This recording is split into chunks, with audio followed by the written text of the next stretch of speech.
যুদ্ধের দামামা বাজতে শুরু করেছে ভারত ও পাকিস্তানের মধ্যে। যে কোনো দিন যে কোনো সময় যুদ্ধ বেঁধে যেতে পারে। এড়াবার পথ এখনো পর্যন্ত দেখা যাচ্ছে না। বিশ্বের শক্তিধর রাষ্ট্রগুলো যেমন আমেরিকা, রাশিয়া, ইউরোপীয় দেশগুলো, চীন, কেউই ভারত পাকিস্তানের মধ্যেকার এই সাম্প্রতিক উত্তেজনা যেটা তৈরি হয়েছে পহেলগাঁও হত্যাকাণ্ডের পর, সেই উত্তেজনা থামাবার কোনো চেষ্টা করছে না। ভারত পরিষ্কার, ভারতের প্রধানমন্ত্রী ঘোষণা করে দিয়েছেন যে এর বদলা নিয়ে তবে ছাড়বেন, এবং তিনি এটাও বলেছেন যে প্রত্যেকটা যারা এই খুনের সঙ্গে, এই হত্যাকাণ্ডের সঙ্গে যুক্ত, তাদের পেছনে তাদের যারা অর্থ সাহায্য করেছে, তাদের যারা বিভিন্নভাবে আশ্রয় দিয়ে পাঠিয়েছে এখানে, তাদের সবাইকেই কিন্তু তিনি শাস্তি দেবেন, এই কথা বলেছেন। চীন কোনো তথ্য, কোনো কথা প্রকাশ্যে বলবে না, এটা স্বাভাবিক। তারা পেছন থেকে পাকিস্তানের সঙ্গে মদদ দিচ্ছে, তারা পাকিস্তানের সঙ্গে আছে, মদদ দিচ্ছে পাকিস্তানকে।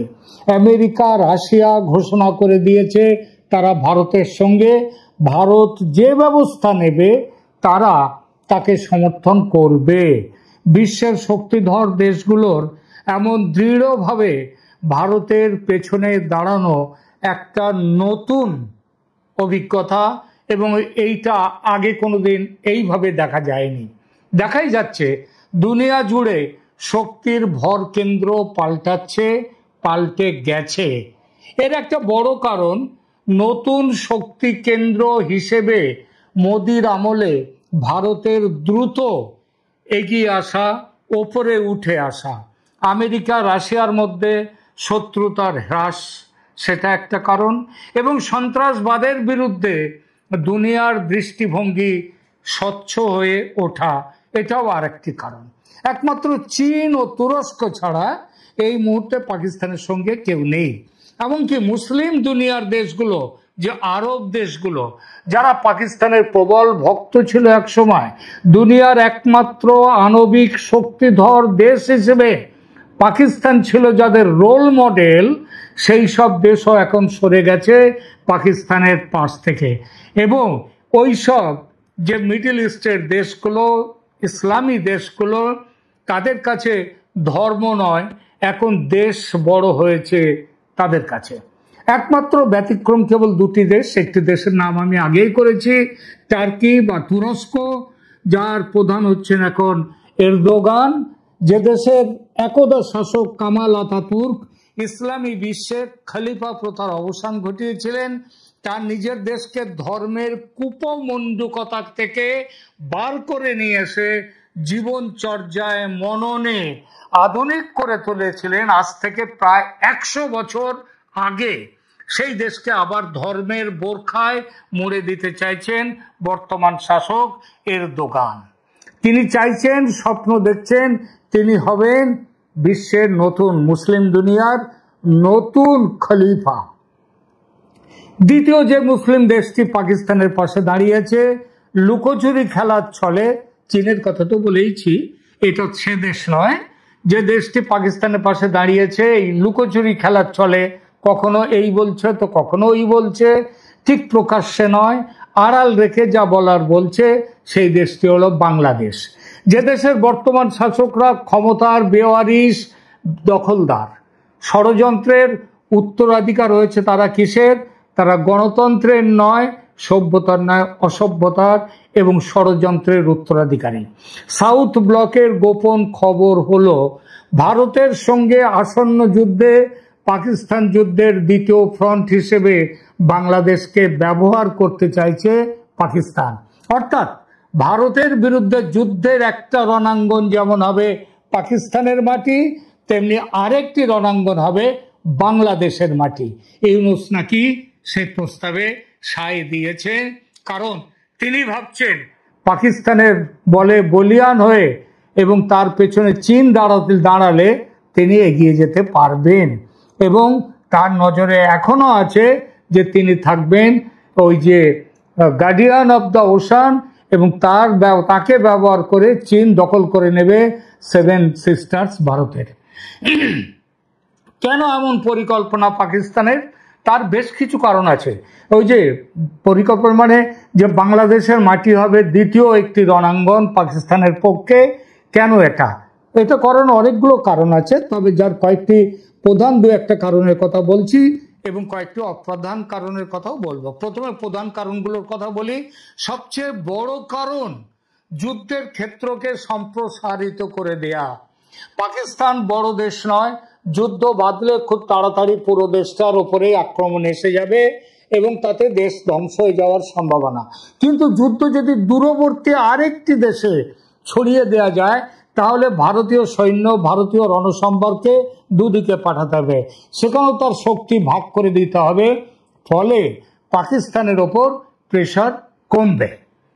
প্রশ্ন উঠবে, দুই আলাদা রণাঙ্গনে লড়াই করতে গেলে তাহলে তো পাকিস্তানের যেমন এখানে সৈন্য লাগবে, ভারতকে যেমন তার শক্তি ভাগ করতে হবে দুদিকে, পাকিস্তানকে তো সেটা করতে হবে।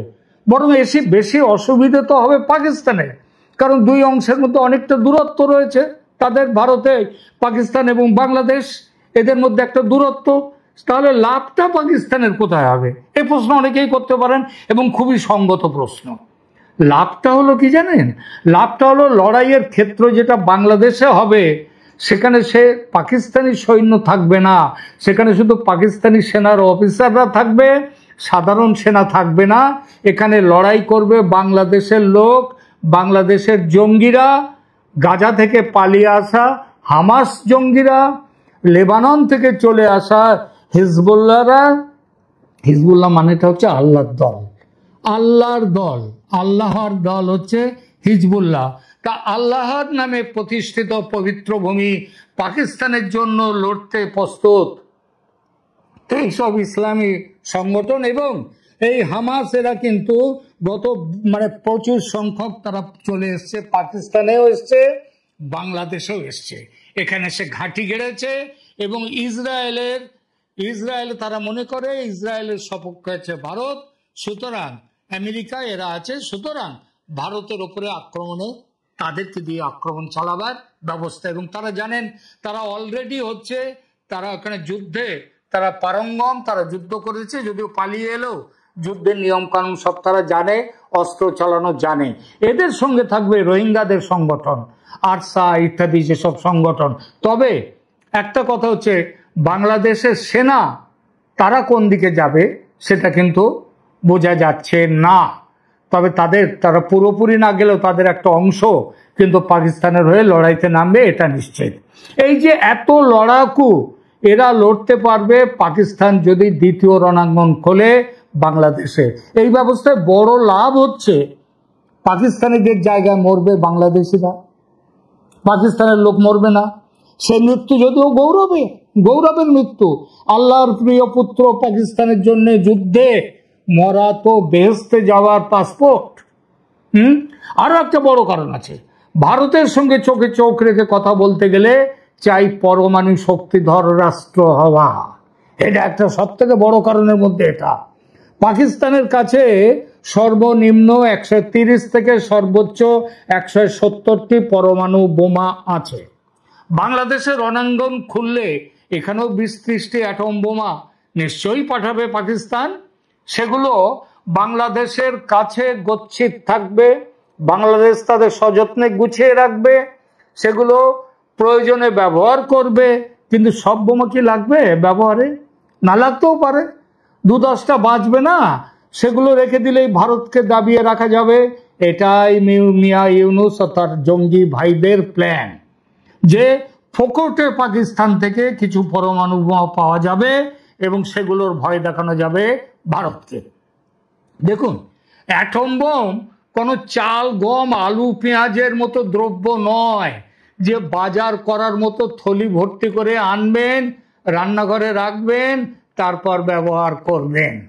এটা তৈরি করা যেমন কঠিন, অ্যাটম বোমা ঠিক মতো গুছিয়ে রাখা আরো কঠিন, আর প্রয়োজনে সেগুলো যথাস্থানে ব্যবহার করা সেটা আরো কঠিন।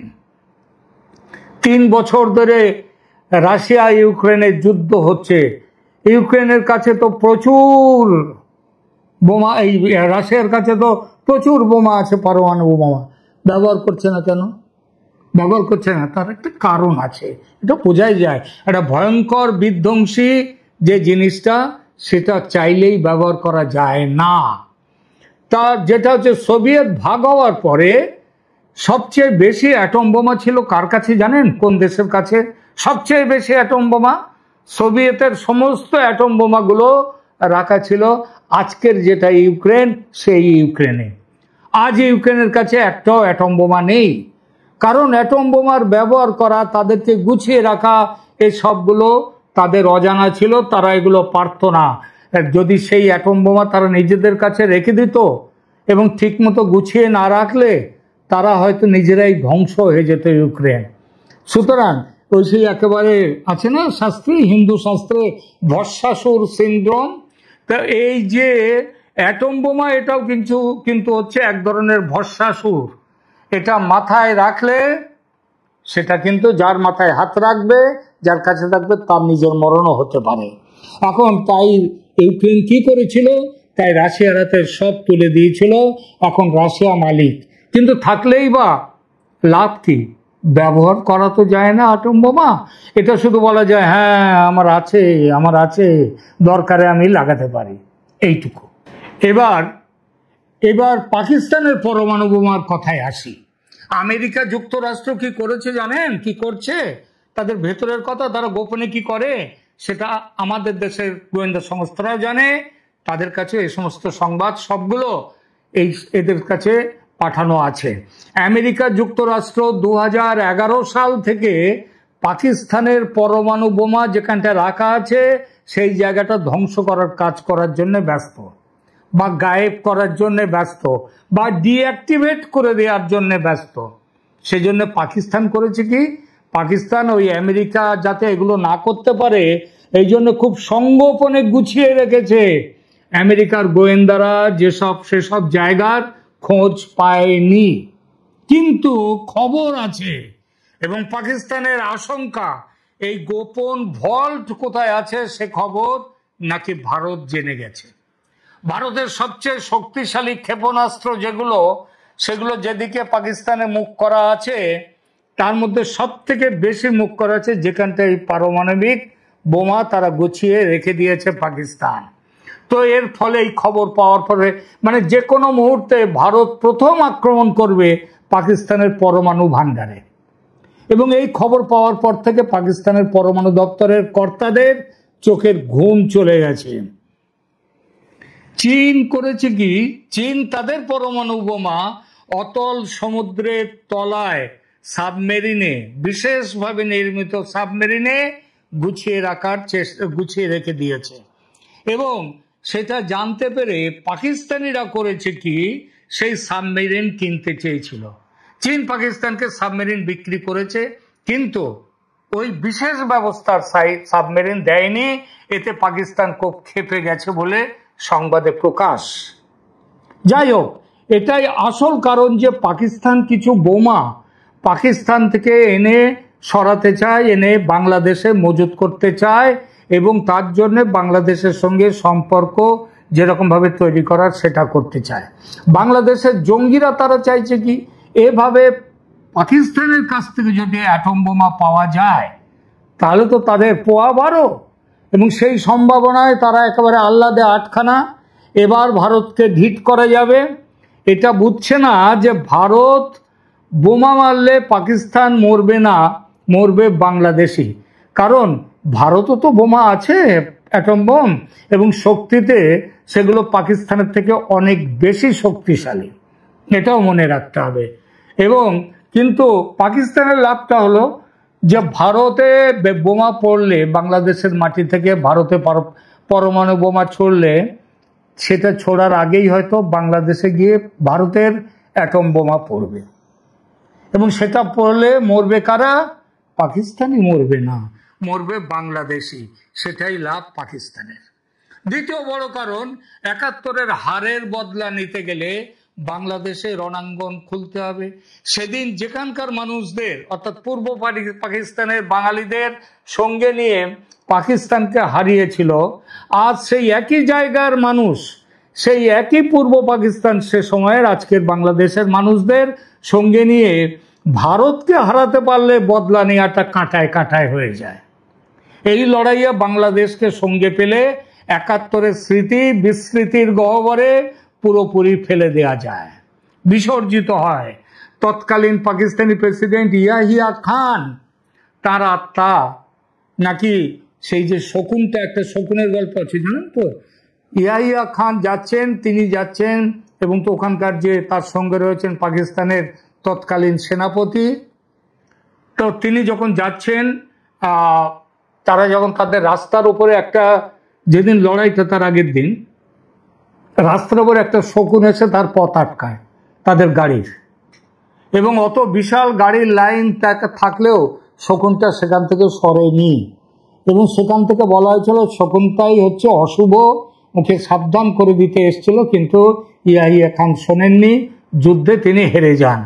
তো সেই যে ইয়াহিয়া খানের আত্মা, সেই আত্মা আজকে নাকি শান্তি পাবে। এই দেখুন, ইসলাম আবার আত্মার অস্তিত্ব স্বীকার করে কিনা আমি জানি না বলেই বলে ফেললাম, আত্মা নিশ্চয়ই আছে। তবে আমার মনে হয় আত্মা নিশ্চয়ই আছে, তার কারণ আত্মা না থাকলে ৭২ হুরি কাকে সেবা করবে বেহেশতে চলে যাওয়ার পর। সুতরাং আর তৃতীয় বড় কারণটা বলি, সেটা হচ্ছে নিজেদের জয় সম্পর্কে প্রবল সন্দেহ আছে পাকিস্তানের। মুখে যতই বোমা পটকা ফাটাক না কেন, ভয় তো থাকেই ইতিমধ্যে, কারণ এর আগের সবগুলো লড়াইতে হেরেছে।